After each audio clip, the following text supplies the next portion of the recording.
Dobrý deň, pán Dojčiak. Ďakujem, že ste si našiel čas na pokračovanie spirituálnych rozhovorov. Minulú časť sme končili tým, že ste sám navrhol tému štruktúra duchovného vývoja. Poďme sa teda pozrieť na to, čo sa stane, keď praktikant vstúpi do prúdu, ako sa hovorí v buddhizme. Vstupujúci do prúdu, to znamená, že začne sa zaujímať o nejaký druh spirituality. Čo ho čaká na začiatku? Ďakujem veľmi pekne opäť za pozvanie, pán Žufa. No, ten buddhistický pojem vstúpiť do prúdu už označuje pokročilú prax, pokročilého praktizujúceho. Čiže je to pokročilý stupeň praxe. Vstúpiť do prúdu v takomto základnom zmysle, ako sme sa bavili posledne, že teda ten nástup tej duchovnej cesty sa dá prirovnať k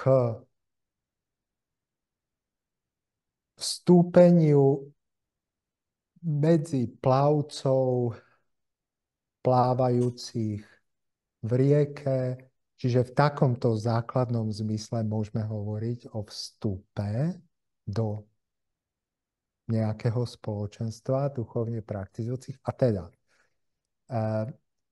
človek nikdy nie je sám v tomto procese. Vždy, keď sa pozrie okolo seba, zistí, že sú tu aj iní, že tu boli iní pred ním a že sú tu iní spolu s ním, ktorí vstupujú, tak povediac, do rieky, do toho sveta spirituality, do toho sveta prebudzania, uvedomovania. Nachádza tam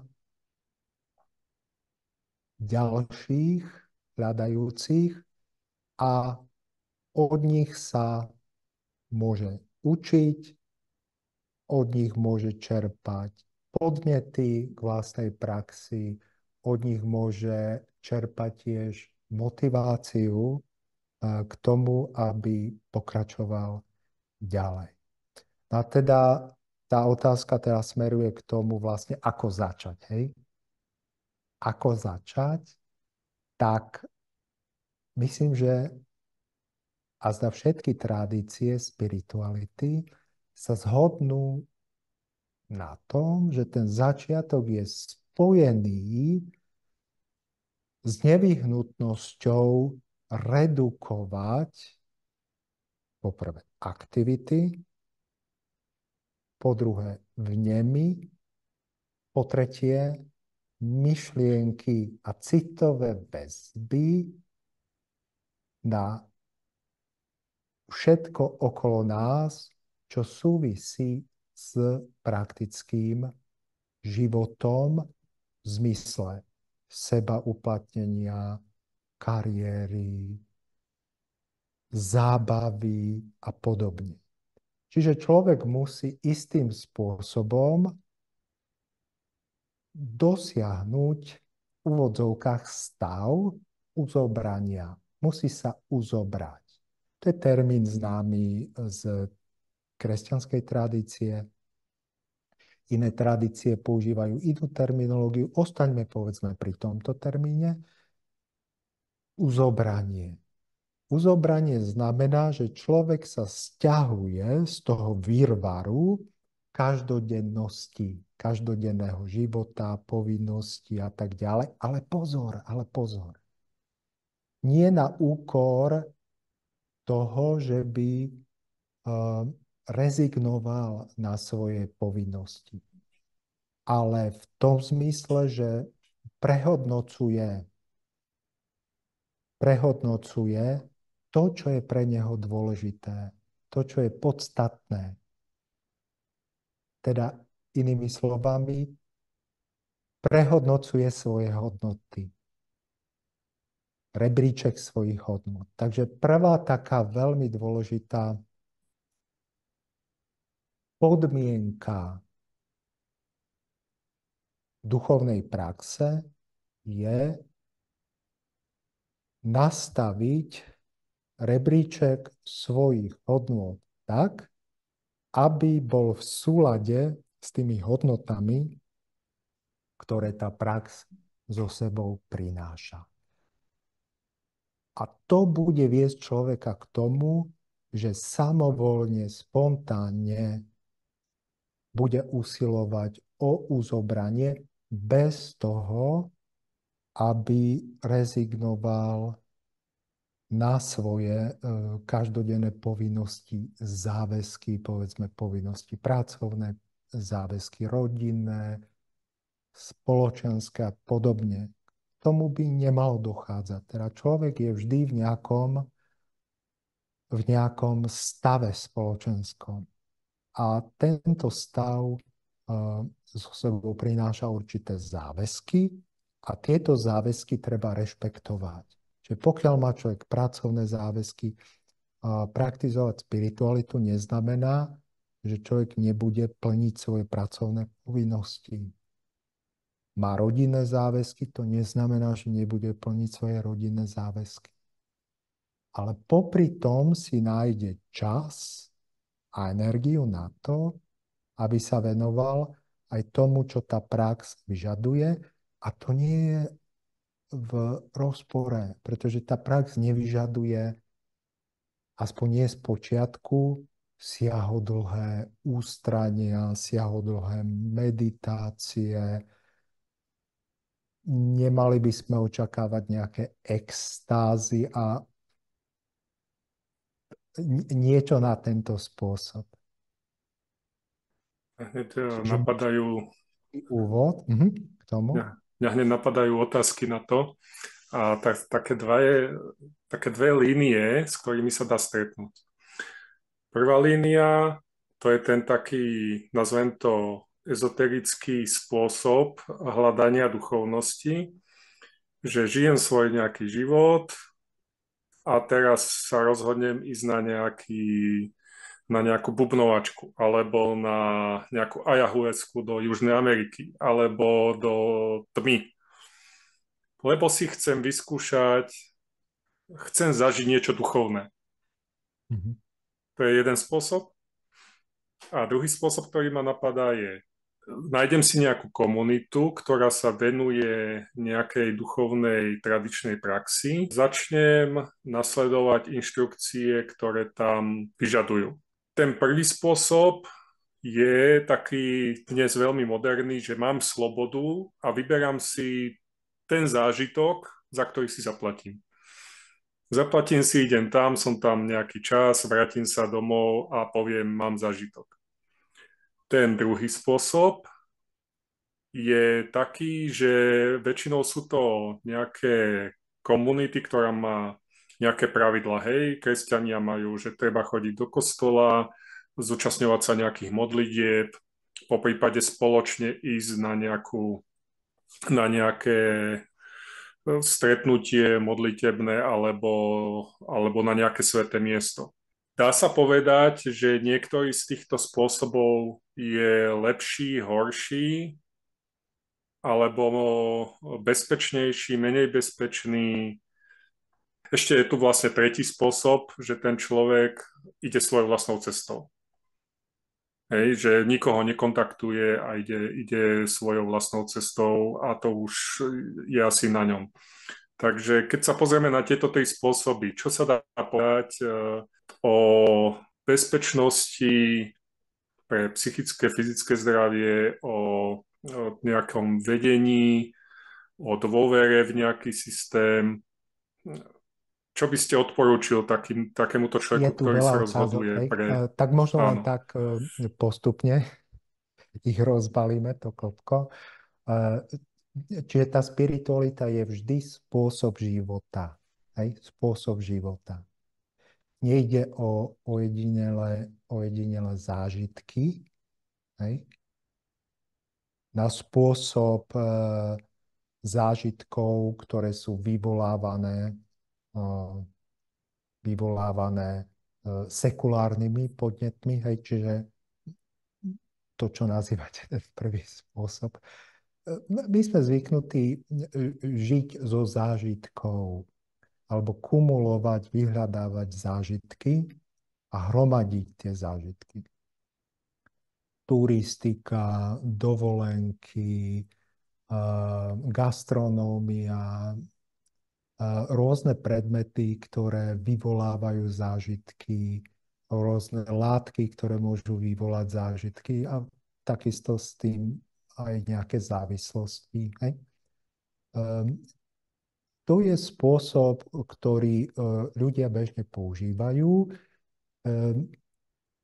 a ktorý vlastne by sme mohli charakterizovať ako svetský alebo profánny spôsob života. Je nám vlastný. Je vlastný kultúram, v ktorých žijeme, kultúram, ktoré predchádzali našim súčasným kultúram v globálnom meradle. A proti tomu je tu spôsob života, ktorý smeruje k spiritualite, čiže prebudzaniu, rozvíjaniu vedomia, tak ako sme to naznačili minule, ako teda asi aj dnes ďalej sa pokúsime vysvetliť, v čom to spočíva. A tento spôsob ale je odvratom od toho tradičného modelu, na ktorý sme zvyknutí ako ľudia, že vyhľadávame zážitky na základe rôznych podnetov, pre všetkým teda zmyslových podnetov. Rôzne zmyslové podnety, či už napríklad cestovanie, či už rôzne látky, gastronómia a tak ďalej, vyvolávajú určitú duševnú psychickú reakciu v našom prežívaní. A spiritualita práve spočíva v tom, že tento model, spôsob myslenia sa prelomí. Aj to je jeden z významov toho Ježišovho výrazu, ktorý gréčtina vyjadruje slovom metanoia, zmente myslenie, že teda človek, jeden z významov tohto pojmu je, že teda človek prelomí tento model, tento vlastne spôsob de facto myslenia alebo nastavenia voči realite, že teda rôzne podnety vyvolávajú, zmyslové podnety vyvolávajú určité zážitky ako reakcie psychiky, mojej psychiky na tieto podnety. A tieto zážitky, a to sme zase v buddhistickej psychológii, môžu byť z hľadiska dojmu trojakého druhu príjemné, nepríjemné alebo neutrálne. Príjemné sú také, ktoré v nás vyvolajú pozitívnu, čiže príjemnú reakciu a pochopiteľne aj záujem ich opakovať. Napríklad gastronomický zážitok. Chceme opakovať. Alebo nejaký iný podobný zážitok. Nepríjemné vyvolajú takú reakciu, ktorá nám nie je pochutí a preto ani nemáme záujem opakovať tento typ skúseností. Vyhýbame sa následne podnetom tohto druhu. A neutrálne sú také, ktoré nie sú ani príjemné, ani nepríjemné a preto vyvolávajú v psychike stav nudy. A teda nás podnecujú k ďalšiemu hľadaniu. Obraz diaľkového ovládača, televízie, nezaujímavý program, čiže dojem je nuda, prepíname. Hľadáme iné podnety. V prvom rade podnety, ktoré budú príjemné. Čiže tá spiritualita, aby som sa vrátil k tomu meritu veci, spočíva v tom, že človek prelomí tento začarovaný kruh vyhľadávanie pôžitkov alebo zážitkov, v čom je teda ten problém? Prečo? V ktorých sa totiž stráca. Stráca sa v tom samovolnom prežívaní, vyvolanom tým podnetom. Stráti sa v tom prežívaní.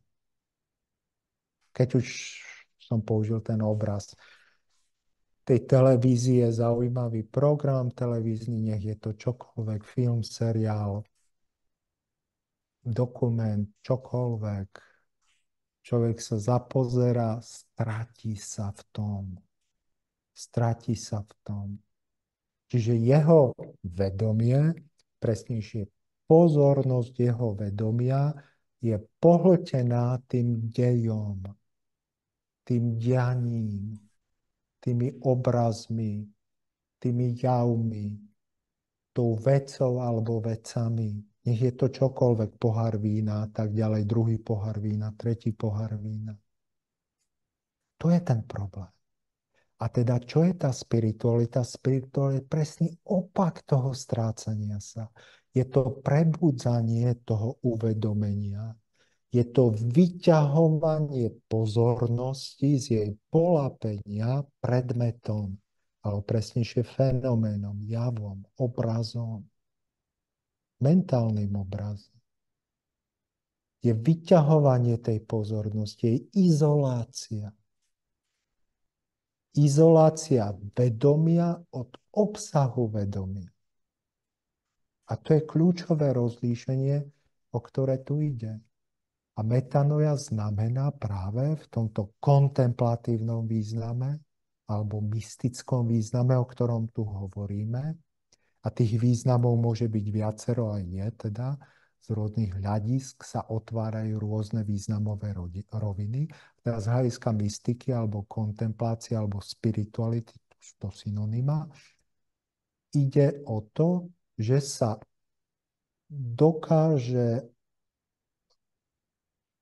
praktizujúci dokáže rozlíšiť obsah uvedomenia od aktu uvedomenia a následne od subjektu uvedomenia. Toho, kto si uvedomuje a smeruje teda od tohto objektu. Zatiaľ, čo v zážitku a v tom starom modeli, ktorý nový zákon vyjadruje obrazom starého človeka, jeho zvykov, jeho spôsobov. Tu je nový človek s novými zvykmi, novými spôsobmi. A tie nové spôsoby tie nové zvyky sú vyťahovať pozornosť zakliesnenú, stratenú v objektoch, obsahu uvedomovania. A niektoré tie obsahy alebo objekty uvedomovania majú väčšiu potenciu viazať tú pozornosť ako iné. Opäť ten príklad s televíziou je povedzme napínavý film. Čiže ten má väčší potenciál viazať našu pozornosť, taký ako film, ktorý je povedzme menej zaujímavý, ale drží našu pozornosť aktívnu a vyvoláva nejakú duševnú reakciu. Preto neprepneme. Je to stále príjemný dojem, preto neprepneme na iný kanál, na iný program, ostávame pri tom jednom, ale môže byť program zaujímavejší alebo menej zaujímavý. Čiže niektoré predmety, objekty majú potenciál viazať našu pozornosť, čiže pozornosť nášho vedomia silnejšie ako iné. A tie sú tzv. Nebezpečné. A tu sa dostávame k téme, ktorá je vo veľkej miere rozpracovaná vlastne vo všetkých tradíciách spirituality, ktoré sú mi známe. V buddhizme, v tradíciách jogy, v tradíciách kresťanskej spirituality ako,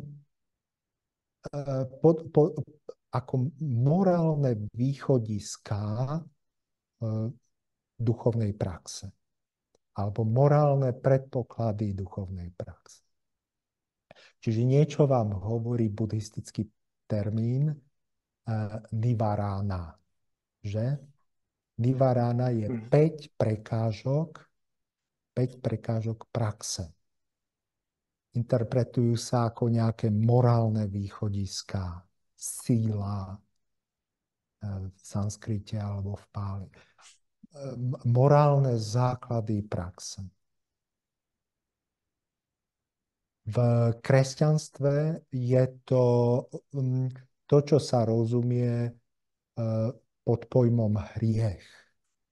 V tom fenomenologickom zmysle.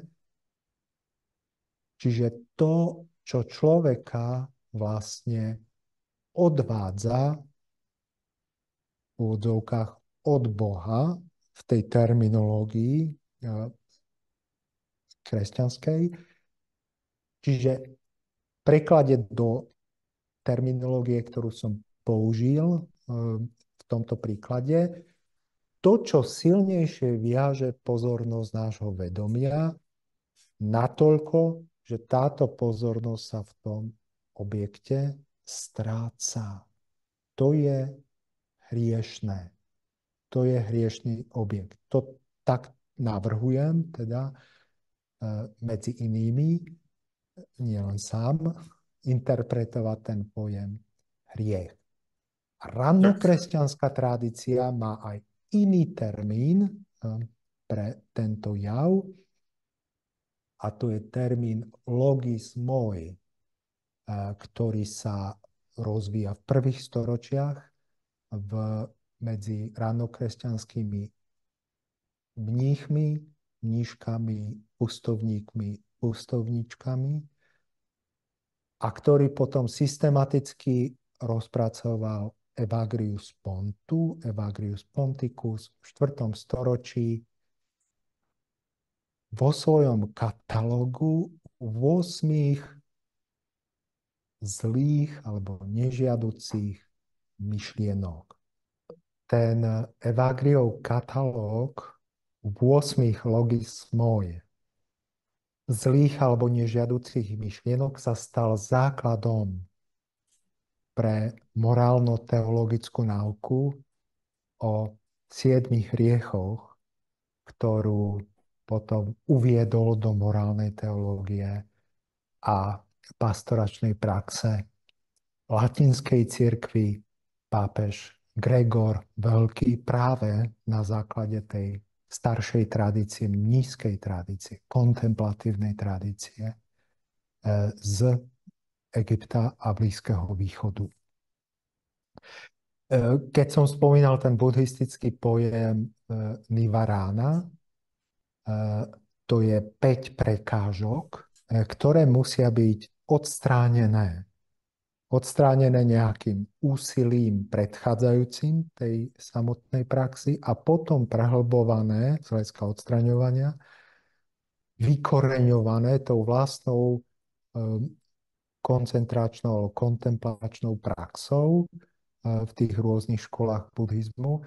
A prvou tou prekážkou je zmyslová žiadosť.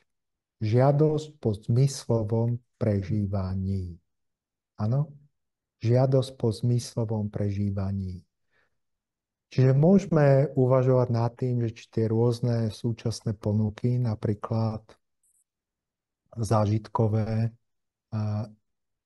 takzvané duchovné, alebo kvázi duchovné, alebo pseudoduchovné, alebo ezoterické, či spadajú do tej kategórie, alebo nespadajú. Či sľubujú nejaké zmyslové zážitky.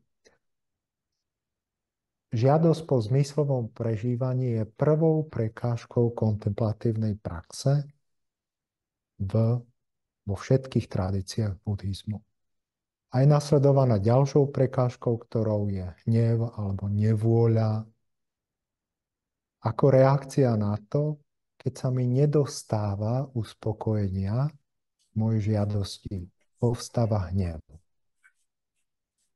A tak ďalej, a tak ďalej, ale je to téma na samostatnú debatu, tie morálne východiska, nazvíme ich morálne východiska, lebo to je tradičný termín, ktorým sa opisujú morálne východiska tej spirituálnej praxe. A keď tieto morálne východiska sú do určitej miery naplňané, a to vyjadruje ten pojem, s ktorým som začal, uzobranie, že človek sa uzoberá, to znamená, nežiada si toho veľa, taký zážitok, hen taký zážitok, uzoberá sa, odťahuje sa. Nielen fyzicky sa uzoberá, ako sa to možno tradične niekde v určitých spoločenstvách interpretuje, že sa uzoberá do ústrania, kde si je na chate, alebo v kláštore, alebo v pustovnine bodaj.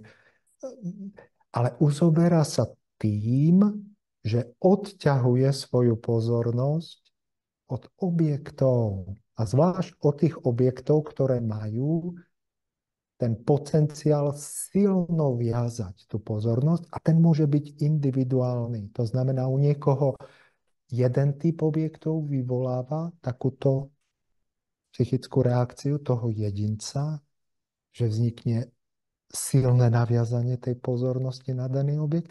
U iného je to iný objekt, napríklad objekt sexuálny, u jedného, u druhého je to iný typ objektu.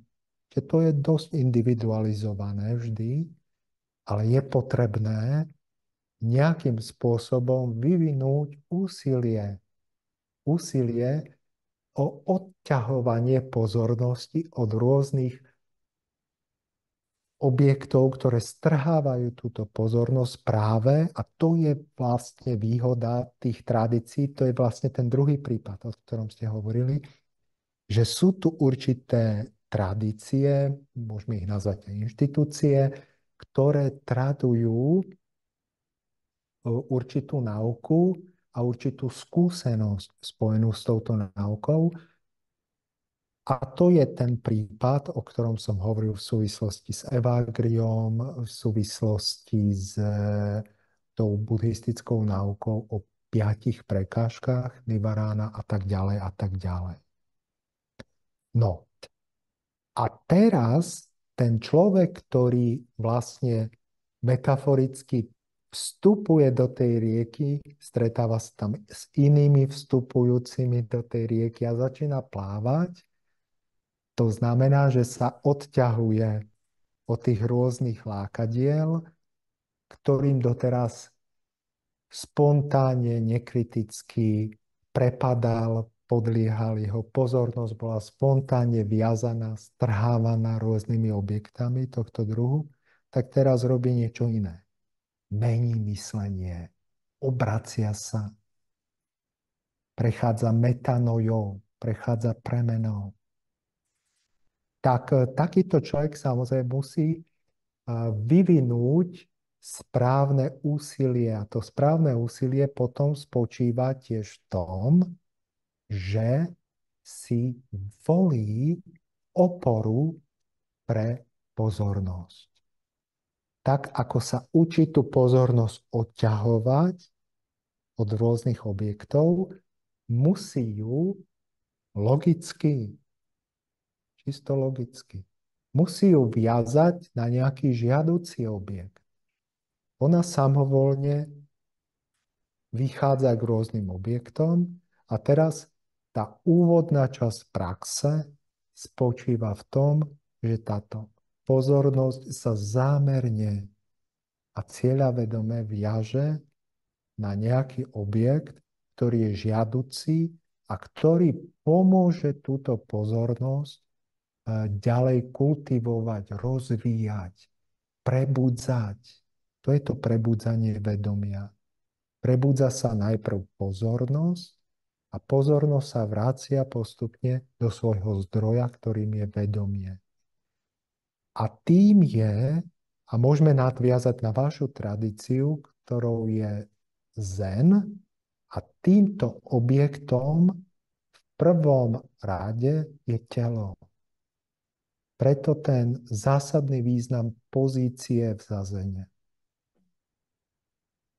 Pozornosť praktizujúceho zazen sa v prvom rade zaoberá telom ako objektom, ktorý viaže túto pozornosť opakovanými akciami, opakovanými pokusmi o naviazanie pozornosti o telo sa praktizujúci zazen postupne uvoľňuje z tej samovolnej tendencie vychádzať pozornosťou k rôznym objektom. Vstať a ísť si dať pivo, alebo o niečom premýšľať o tom, ako si dá pivo a podobne, alebo o niečom inom. Mám otázku. V puberte ľudia robia rôzne veci. Niektorí chodia do krčiem, iní doma študujú, hrajú na klavír, niečo sa učia. Je toto takýto druh praxe?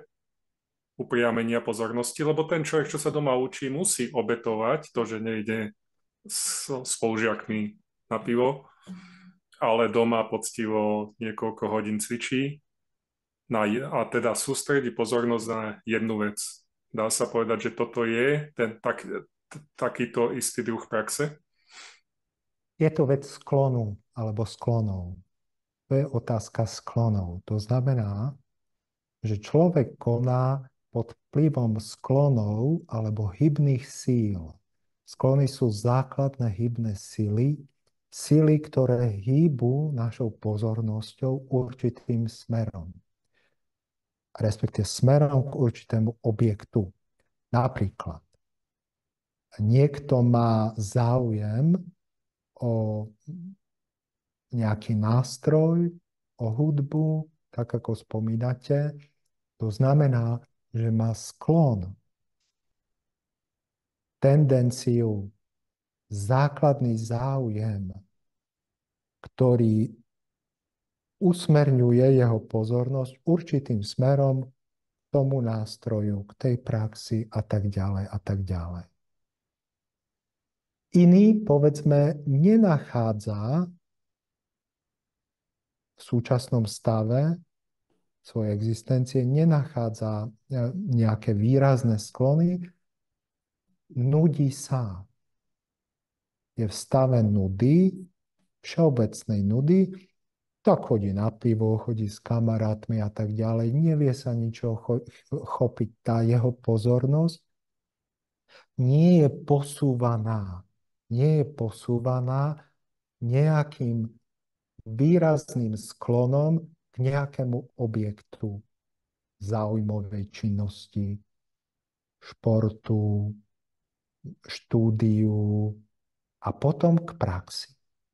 A k duchovnej praxi, či už k praxi zazenu, kresťanskej kontemplácie, akýkoľvek praxi, je tiež potrebný sklon.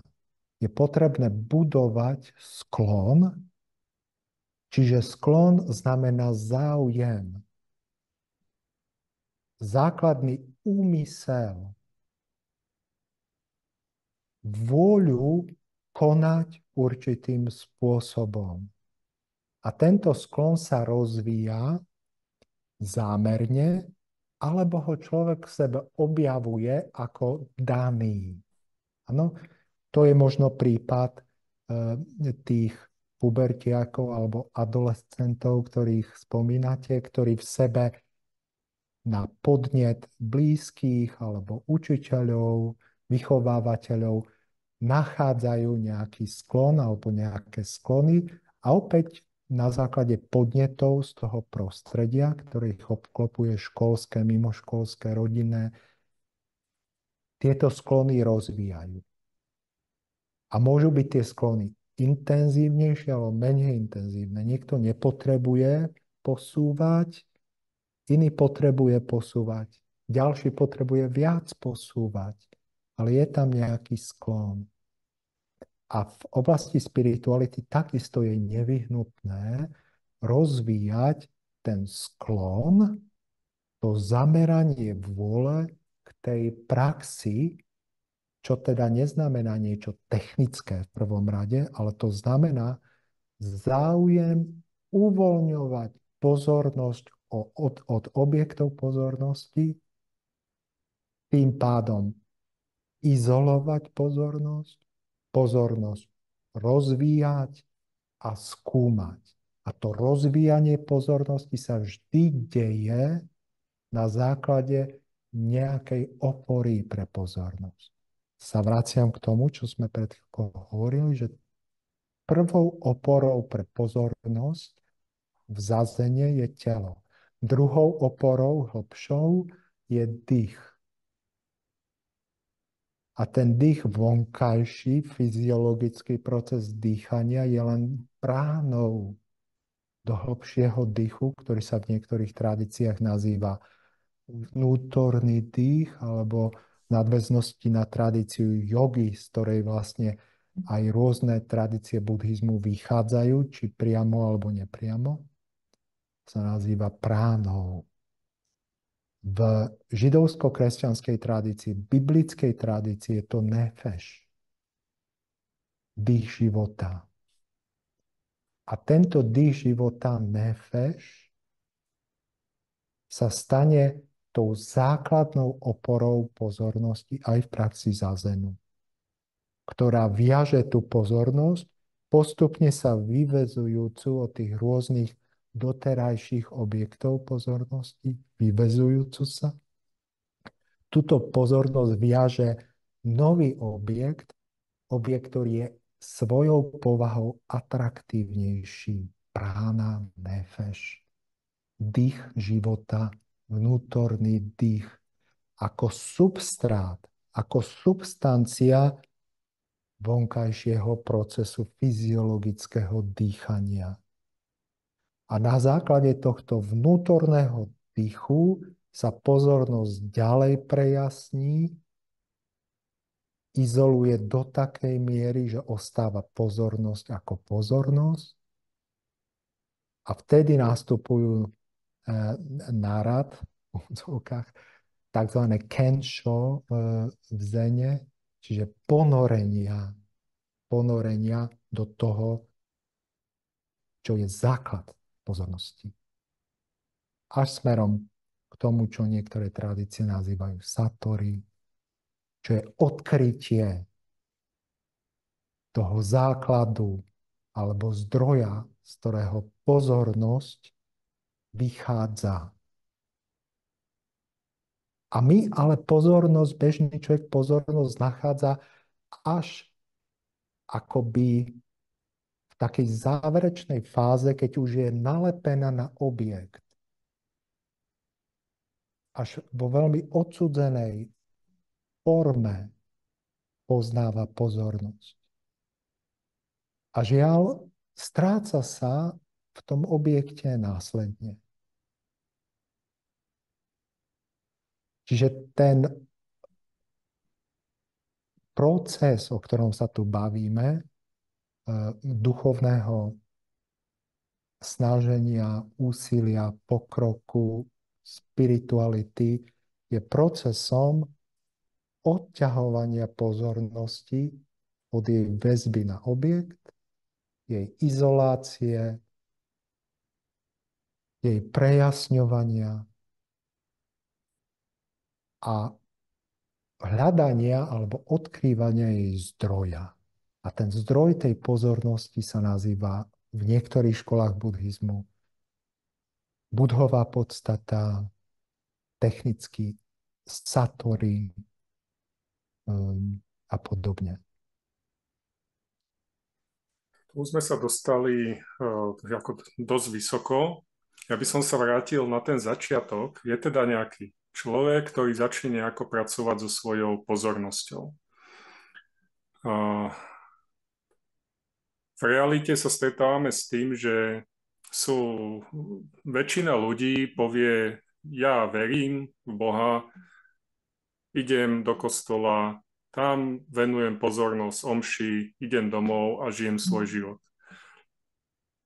Stačí toto na pomenovanie, že ten človek na sebe spirituálne pracuje? Takto. Musíme rozlíšiť, tak ako sme to urobili na minulom stretnutí, medzi náboženstvom a spiritualitou.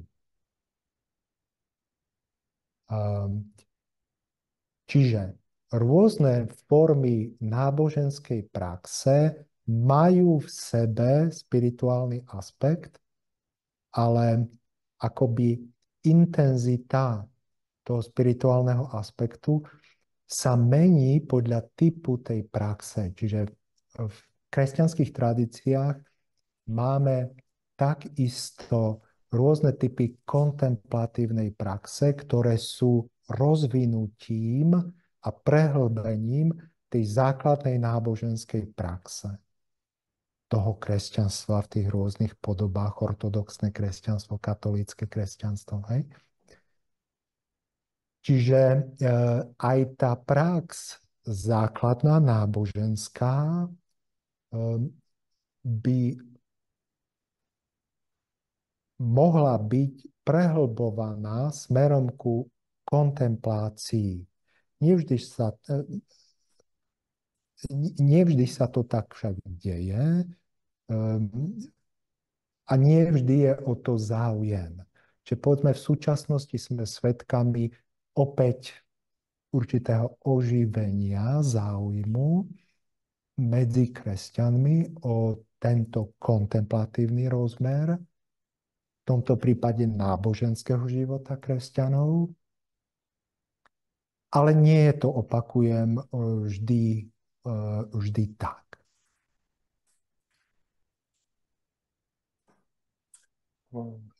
Dobre. Ja mám samostatné relácie s kresťanskými mníchmi o praxi. Tam sa to rozoberá podrobne. Poďme teda sa pozrieť na nejaký ďalší krok. Začali sme s tým, že ten praktizujúci sa začne používať pozornosť jedným smerom a cieľenie, zároveň sťahuje pozornosť takých tých bežných lákadiel sveta. Ako vie, že zrovna tá prax, ktorú si vyberá, ktorý dáva pozornosť, aké sú nejaké charakteristiky toho, že nedáva pozornosť proste len inému objektu. Hej, predtým dáva pozornosť alkohol, filmy, ten sex, ďalšie veci.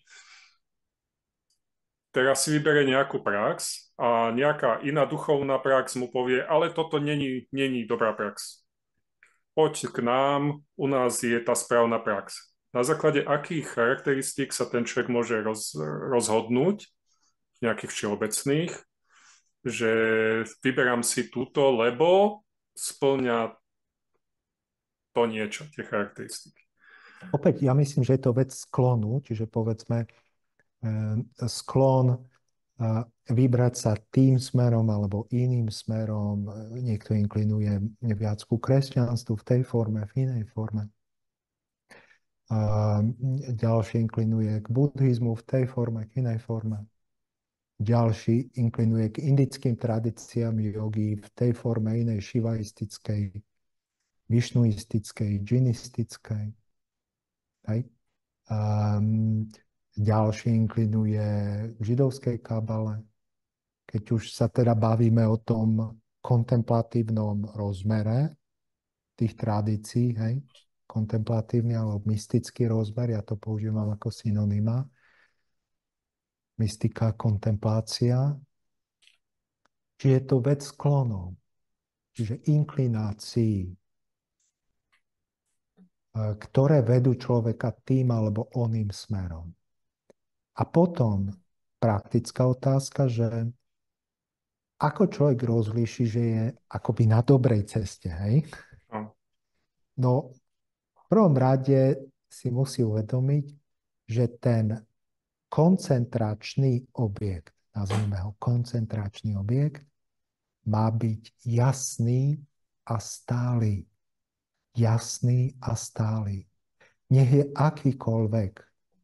Uvedieme niekoľko príkladov. Začníme s zazenom, keď sme o tom už hovorili, čo ten koncentračný objekt je v prvom stupni telo. Praktizujúci sa musí naučiť sedieť. Hej?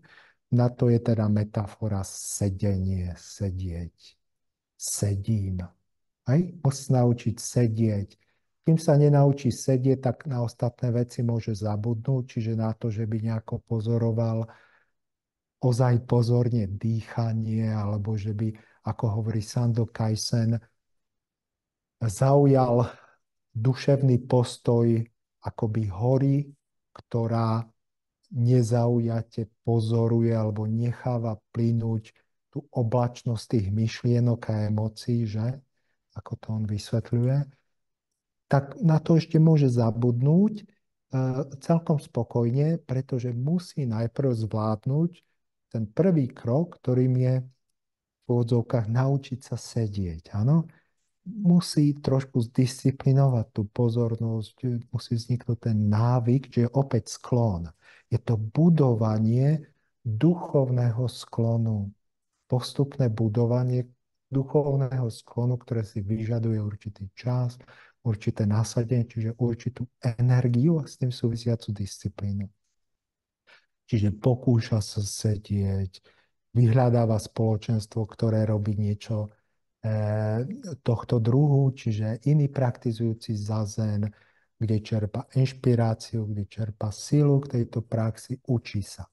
Keď sa mu to začne dariť, to znamená, že tá pozornosť sa začne viazať spontánne na to telo a s väzbou pozornosti na telo prichádza aj jasnejšie uvedomovanie tých procesov, ktoré sú s telom spojené, a to je dýchanie a duševná činnosť. Čiže si uvedomuje, aha, dýchový cyklus, a postupne si uvedomuje aj podklad, alebo nazvime to geologickým termínom substrát toho dýchového cyklu, fyziologického procesu dýchania. Čiže ten vnútorný dých, tým, že je pozornejší, že je uvedomelejší, kým bol rozptýlený, nebol schopný si to uvedomiť. Ale keď sa jeho pozornosť disciplinovala, postupne naviazala na koncentračný objekt, a základný koncentračný objekt je telo, tak je schopný postihovať to, čo tým telom preniká. Životnosť, vitalita, vnútorný dých, nefeš, rána. Kým je pozornosť rozptýlená, nie je to možné. Keď niekto o tom pochybuje, tak nech si to vyskúša metodickou praxou, ktorá sa dá pripodobniť k laboratórnemu experimentu vedcov, ktorí metodickým postupom testujú nejaký jav. Poznávajú, opisujú tento jav. Aby to mohli urobiť, musia teda ozaj disciplinovane, krok za krokom, metodicky dodržať správny postup. Čiže v tomto prípade je tu analógia.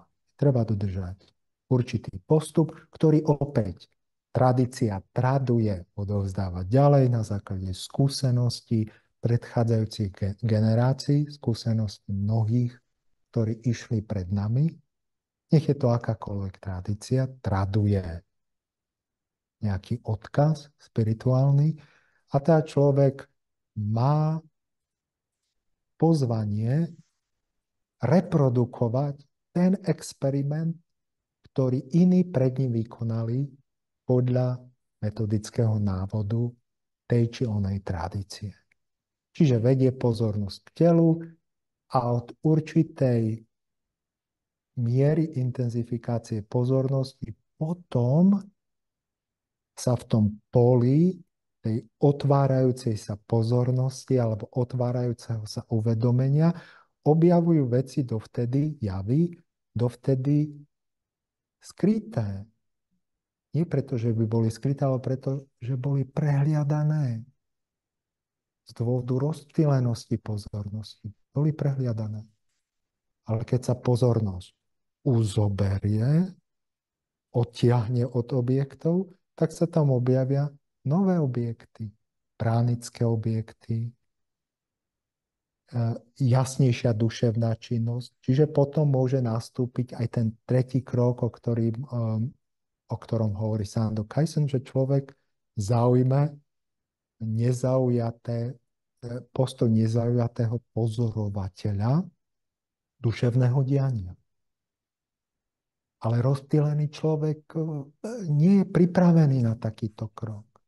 Musí sa metodickou praxou postupne pripraviť. A tá prax spočíva v kultivácii pozornosti de facto. A povedzme v tradícii kresťanstva, len aby som to doplnil nejako komplementárne, je veľmi rozšírená v tých kontemplatívnych tradíciách kresťanstva, ako sú tie mníšske tradície, kartuziáni, trapisti, rôzne mystické školy.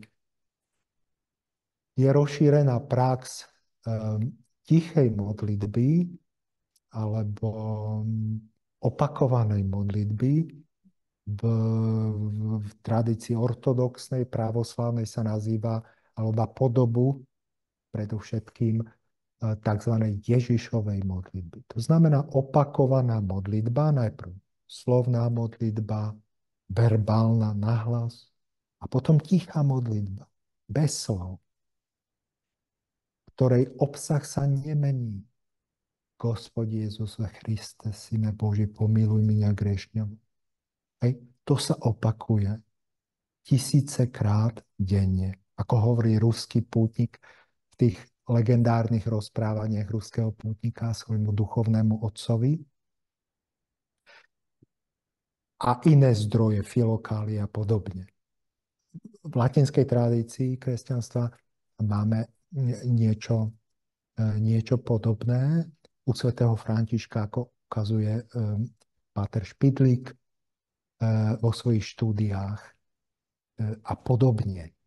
Čiže tam je ten koncentračný objekt tohto druhu, je to modlitba, táto modlitba je lokalizovaná na určitom mieste tela, Filokália hovorí, kde, sú tam rôzne inštrukcie, hovorí, kde, ako opakovať, aký postoj tela zaujať. Pozícia tela je dôležitá takisto v kresťanstve.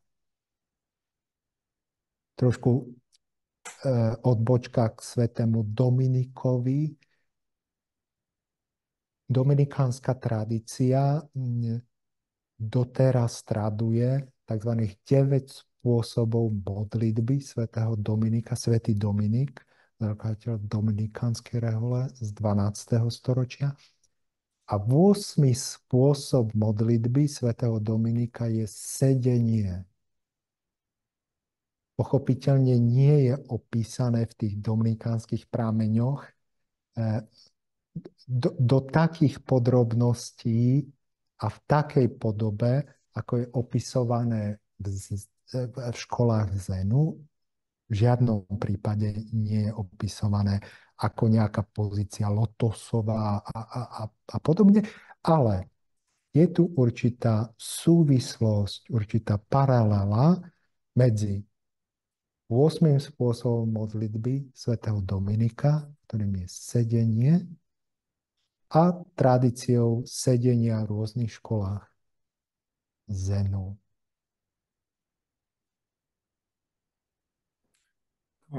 To usebranie, ktoré spomínate,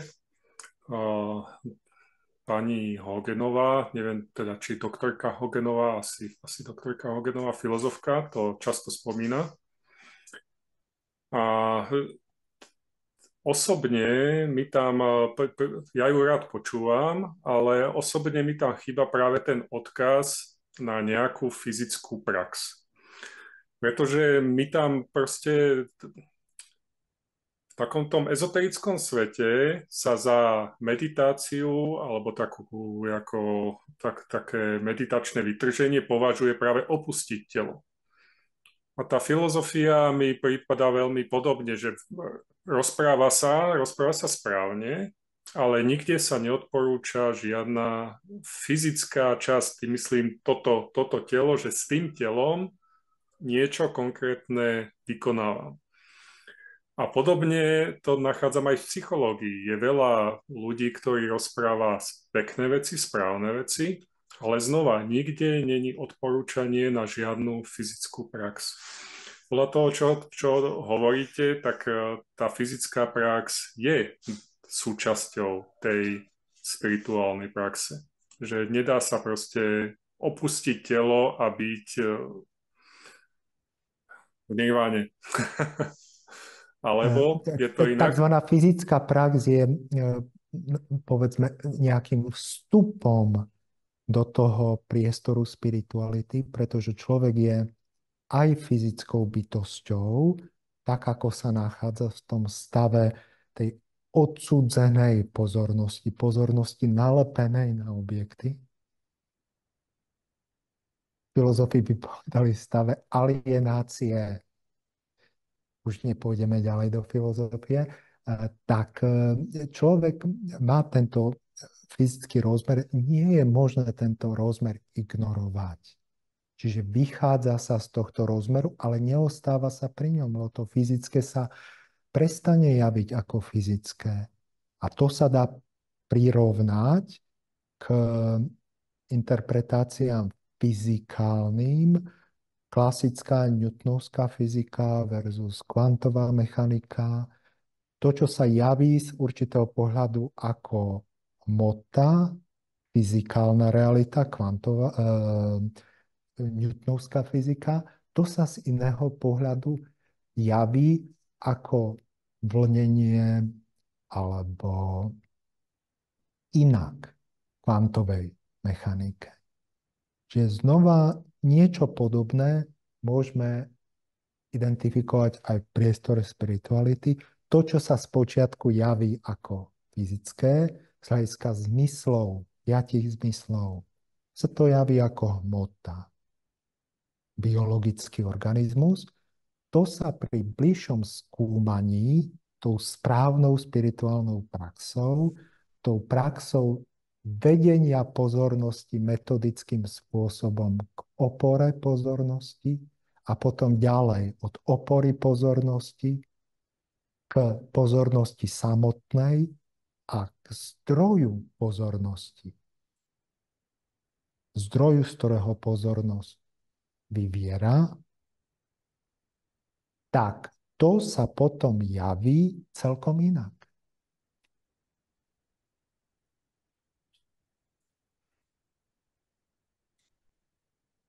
Dobre. Takže prvým znakom je, že človek začne nejak kontrolovať telo. Nejakou technikou začne venovať pozornosť tomu telu. S tým ho aj kontroluje, samozrejme. Následne prichádzajú nejaké vplyvy, ktoré tam sú logicky nejaká bolesť, chuť niečím hýbať a myšlienky. Ja ako zenový mních poznám tie problémy, ktoré prichádzajú fyzické.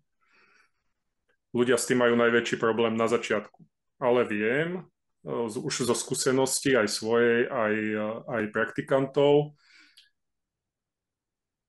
že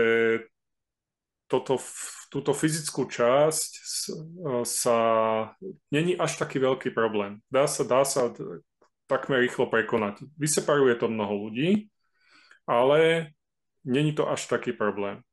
Horšie je to s myšlienkami, ale ani tak nie počas meditácie, ale s myšlienkami, ktoré bránia tomu, aby ten človek sa vrátil do tej meditácie. Aby znova išiel čeliť tej bolesti tela a vyhradiť si čas, odísť od rodiny, neísť na dovolenku a všetky tie bežné veci. Ako iné tradície pracujú s týmito myšlienkami? Ako presvedčíte človeka, že venovať sa rodine není lepšie ako, alebo kamarátom, povedzme rodina, to nám sa to dá rýchlo vysvetliť, ale ako kamarátom a ísť na športové podujatie není lepšie ako sedieť v miestnosti a proste čumeť do steny. Ak človek potrebuje povzbudenie môže načerpať z kníh a iných zdrojov povzbudenia. Dnes máme rôzne médiá, elektronické a podobne. A predovšetkým teda zo spoločenstva rovnako orientovaných ľudí, rovnako praktizujúcich. To je základný význam spoločenstva, ak potrebuje povzbudenie. A ak potrebuje pohnúť tou praxou, tak si musí pripomínať, že kľúčom k správnej praxi je jasný koncentračný alebo kontemplačný objekt. Ak mám rôzne myšlienky počas praxe, počas sedenia v tomto prípade, to znamená, že môj objekt koncentrácie či kontemplácie nie je jasný. Je prekrývaný, rozptýľovaný myšlienkami. Čiže snažím sa vyjasniť ten objekt. Stále sa vracať k objektu koncentrácie alebo kontemplácie, nech je akýkoľvek. On sa môže meniť, aj sa mení v zmysle obmienania, zjemňovania. Nemení sa tak, že raz je jeden objekt, potom je iný objekt, potom zase to je chaos. Mení sa tak, že sa zjemňuje.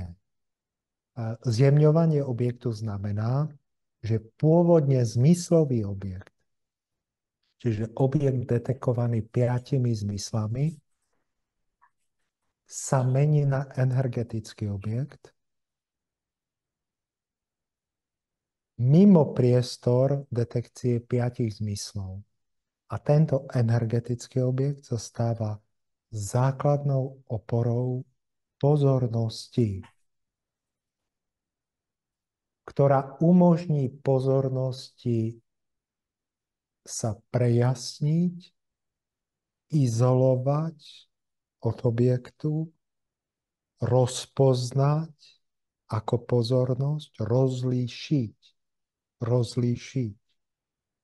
Najprv treba rozlíšiť medzi pozornosťou a objektom pozornosti a potom odtiahnuť pozornosť od objektu samotnej pozornosti a byť schopný rozlišovať pozornosť ako pozornosť, aby v záverečnej fáze došlo k rozkrytiu, poznaniu, zjaveniu teologicky, k zjaveniu zdroja pozornosti. Ešte by som sa spýtal na takú vec, že 5 zmyslov fyzických, teda uši, oči, nos, ústa, hmat, ale je tu ešte mysel. A mysel vie generovať rôzne predstavy. To zjemňovanie sa týka aj teda mysle ako takej. Pozornosť sa musí vyviazať. To je fenomenologický termín, ktorý pani profesorka Hogenová veľmi často používa. Hovorí o vyväzovaní. Filozofická fenomenológia. Pozornosť sa musí vyviazať od objektov pozornosti. A tie sú v zásade zmyslové a psychické. Oni sú vždy psychické, lebo aj zmyslové objekty sú nám dané ako psychické, ale rozlišme povedzme, akoby dve kategórie objektov, že zmyslové a psychické. Pozornosť sa vyvezuje z väzby na tieto objekty, ale z metodických dôvodov vstupuje do hry medzistupeň a to je opora pre túto vyvezujúcu sa pozornosť, koncentračný objekt. Koncentračný objekt ako medzistupeň, ako opora. Aby sa pozornosť niečoho chytila, aby sa nestrhávala opäť objektami, či už zmyslovými, alebo psychickými, čiže duševnými. Čiže je tu medzistupeň. A tento medzistupeň plní dočasnú funkciu v obraznosti, povedzme, buddhistické, je to plavidlo. Je to plavidlo, ktoré nesie, preplavuje toho hľadajúceho, praktizujúceho z jedného brehu samsáry na druhý breh nirvány. A potom už stráti svoj význam. Keď je dosiahnutý ten breh nirvány, to plavidlo už nie je viac potrebné. Ale kým je človek na ceste, je invia, je pútnik, tak sa opiera o niečo. O pútnickú palicu. Sa opiera. No a teda ten objekt znamená, že pozornosť, ten objekt viaže pozornosť vychádzajúcu tak k zmyslovým, ako aj psychickým objektom, čiže k myšlienkám, alebo citom. K myšlienkám alebo citom. Na to je ten objekt. Čiže je tam, povedzme, je tam nejaká myšlienka, tak sa človek vráti. Keď si uvedomí, tak sa vráti k tomu objektu. To je jeden stupeň praxe. Postupne sa vráti, keď dokáže detekovať pozornosť, čiže rozlíšiť pozornosť aj od toho koncentračného objektu, tak sa vracia k tej pozornosti. Pozornosť vychádza k objektu, uvedomím si, že vyšla k objektu, aha, je tu myšlienka, a vrátim sa k uvedomeniu seba ako pozornosti. To je ďalší stupeň praxe. Keď už je rozlíšená, rozpoznaná pozornosť ako jestvujúca nezávisle od objektu, vyviazaná z objektu. Je to ako svietiť baterkou. Čiže máme baterku, baterka vrhá lúč svetla, je noc, je temná miestnosť, povedzme sme v miestnosti a lúč svetla osvecuje rôzne predmety v miestnosti. Raz je to taký predmet, inokedy iný predmet, nejaká postava, čokoľvek v miestnosti. A ten lúč svetla je vlastne pozornosť v tomto obraze. Pozornosť, ktorá osvecuje rôzne predmety. Nejaký čas otrvá na nejakom predmete, čiže vnímam, uvedomujem si nejaký predmet, premýšľam o nejakom predmete, myslím na niečo. Áno, to je ako keby svietiť svetlom baterky na nejaký predmet. A vlastne tá spirituálna prax spočíva v tom, začať sa zaujímať nie o tie predmety, ktoré sú osvecované pozornosťou, ale o to svetlo samé. A skúmať, čo je to zač. A odkiaľ sa to berie. a tým skúmaním prísť k tomu zdroju toho svetla. A ten zdroj je transcendentný, je mimo človeka. Kodo Sawaki hovorí, treba zabudnúť byť človekom za zene. Je to prekročenie človeka, je to sebatranscendencia. Sú tam ďalšie veci, že čo spôsobuje to, že to svetlo je vrhané určitým smerom. Že vzniká ten prúd svetla. Že je tam nejaká šošovka, tak povediac. A to je ego. Ale už do toho by som nešiel. Možno niekedy v budúcnosti môžeme hovoriť o tom. Taká maličká vsúka. Svetlo je spomínané dosť často v rôznych tradíciách a mňa teraz napadlo Prometeus. Doniesol oheň človeku od bohov. Má to s tým niečo spoločné?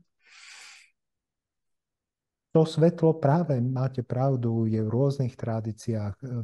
Evangelium svätého Jána začína tým slávnym výrokom o svetle, slove. Hej? Čiže ja myslím, že tie rôzne tradície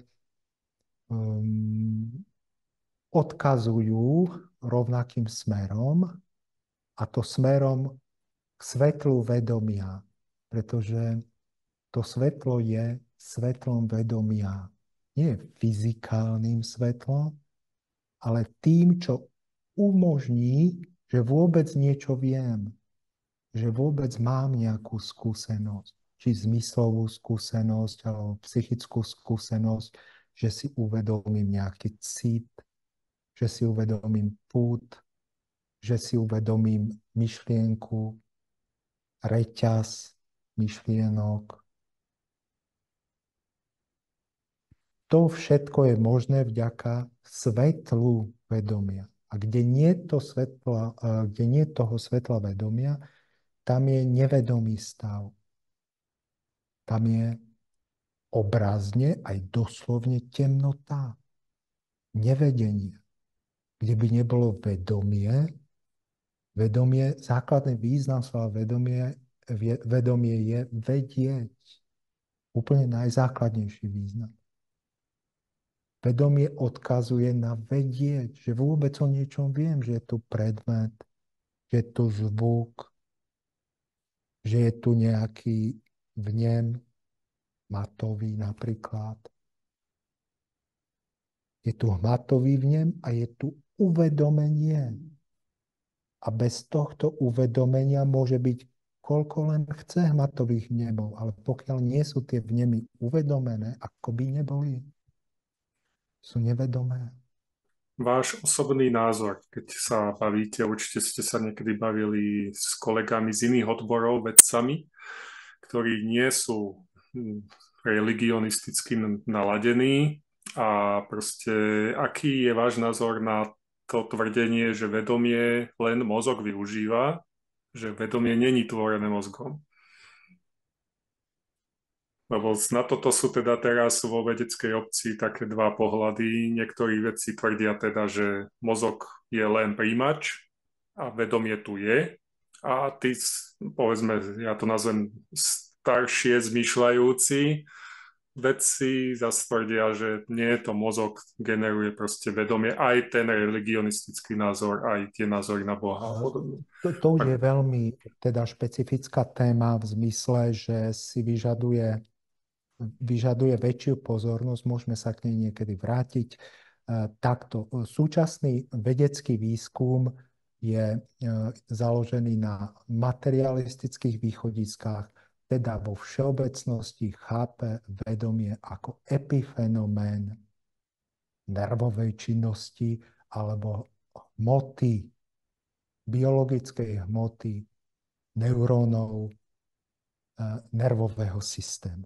Vo všeobecnosti to je materialistické východisko. To znamená, že vedomie je produkt alebo dokonca vedľajší produkt činnosti nervovej sústavy. Popri iných efektoch vzniká činnosťou nervovej sústavy aj vedomie.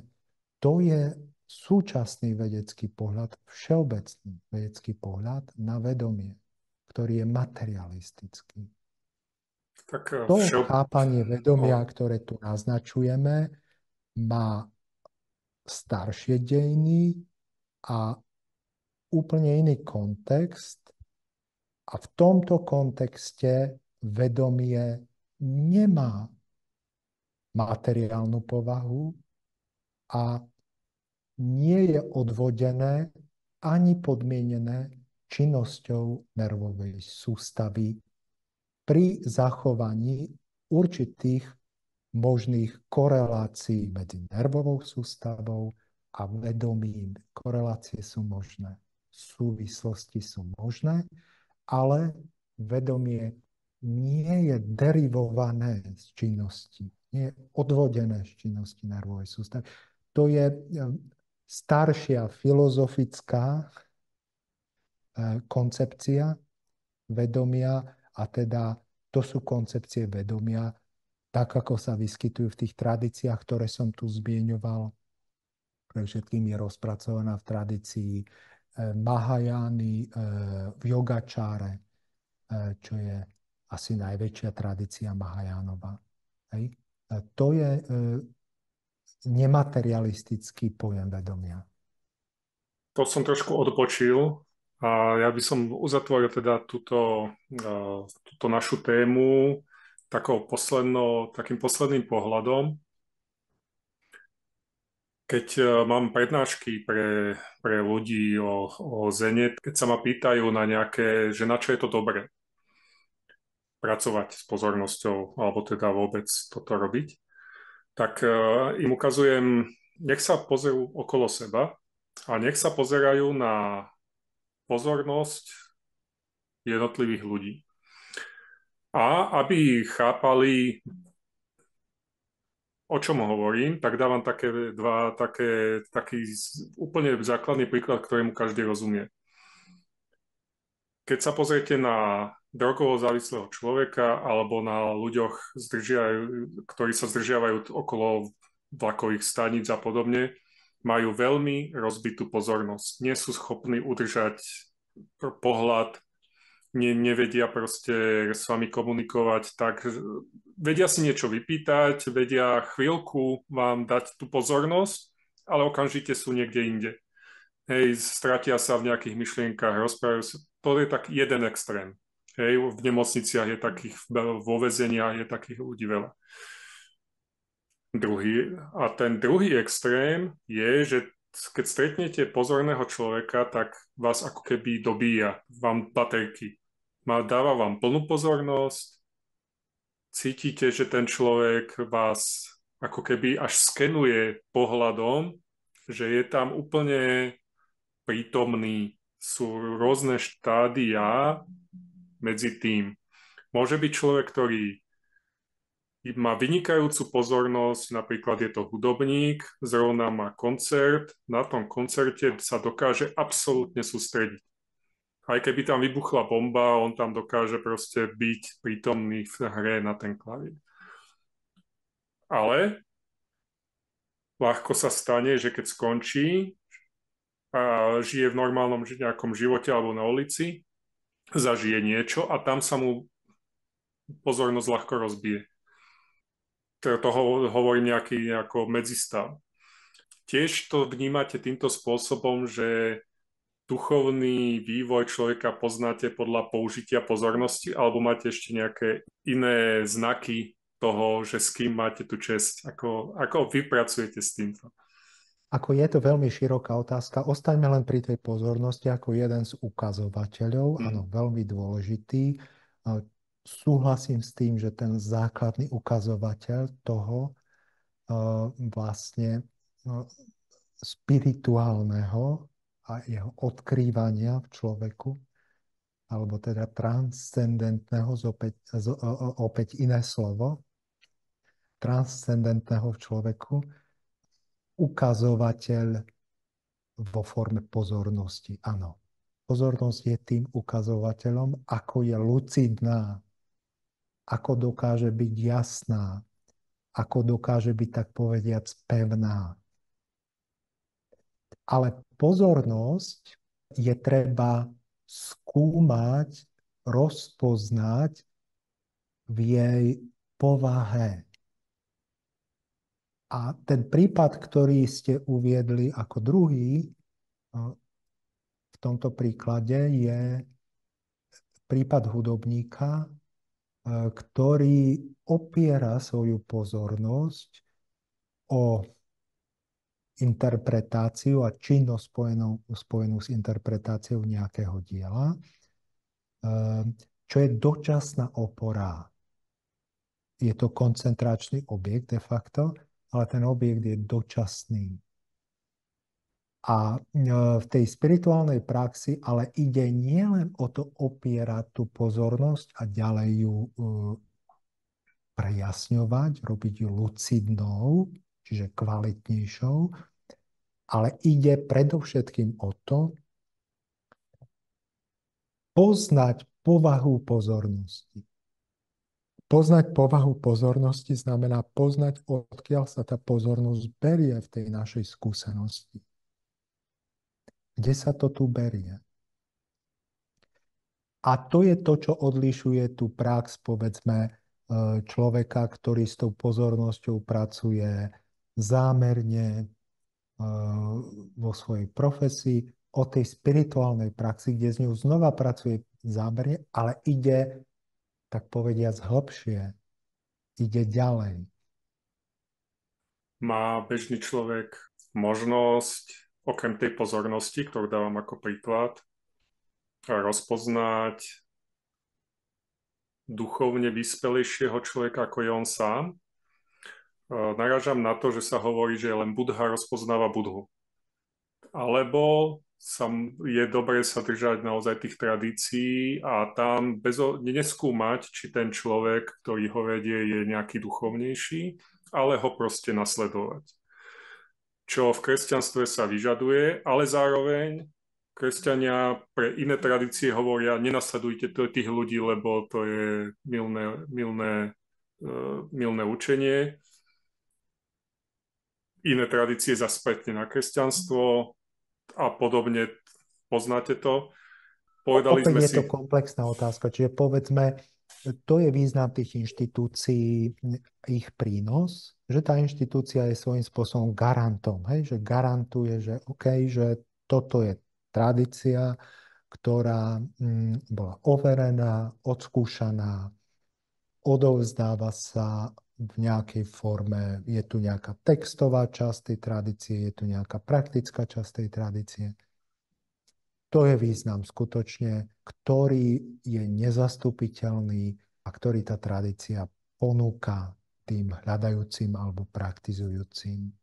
A nemusia sa oni vlastne vyčerpávať nejakým, možno niekedy až nekonečným testovaním, pochybovaním a podobne. O tom, že či sú tie zdroje v poriadku, alebo nie sú tie zdroje, či ten človek, či to učenie v poriadku, nie je v poriadku a tak ďalej. Hej. Toto tradícia vlastne ošetruje tým, že má určitú autoritu a z pozície tej autority niečo ponúka. Učenie a prax spojenú s tým učením. Čiže bežný človek má v podstate iba túto možnosť. Bežný človek môže rozpoznať samozrejme tým, že my sa snažíme tú pozornosť uvoľniť, ako sa to snažím dnes vysvetliť, hej, ako takéto gro toho, to je komplexnejšie samozrejme, ale takéto gro. Tým, že ju uvoľňujeme od tých objektov, ktoré samovolne viažu našu pozornosť, tak tým sme menej, a máme v tom úspech, tak tým sme menej závislí od tých objektov. Inými slovami, stávame sa nepripútaní.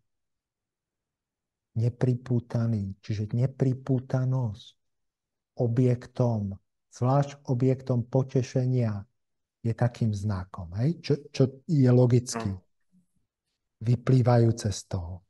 Čiže človek, ktorý je vykazuje znaky, na základe pozorovania, vykazuje znaky nepripútanosti, tak takýto človek je možné, že má nejakú duchovnú prax za sebou, alebo povedzme, že má nejakú pokročilosť, hej, tým pádom. Ale naopak človek, ktorý by bol veľmi pripútaný hlavne k zmyslovým potešeniam, tak potom je otázka, že vlastne ako to je s tou jeho pozornosťou, hej?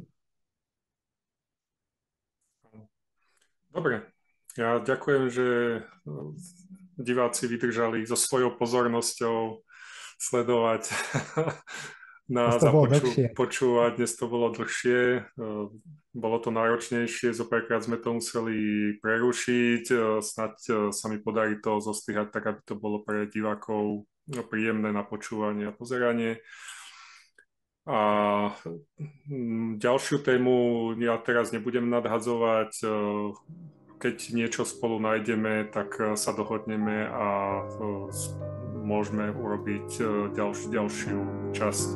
Zatiaľ veľmi pekne ďakujem a prajem príjemný zvyšok nedele. Za mňou sa robí obed, rozvonia, tak už sa teším. príjemný zvyšok dňa prajem. Ďakujem veľmi pekne. Dovidenia. Dovidenia.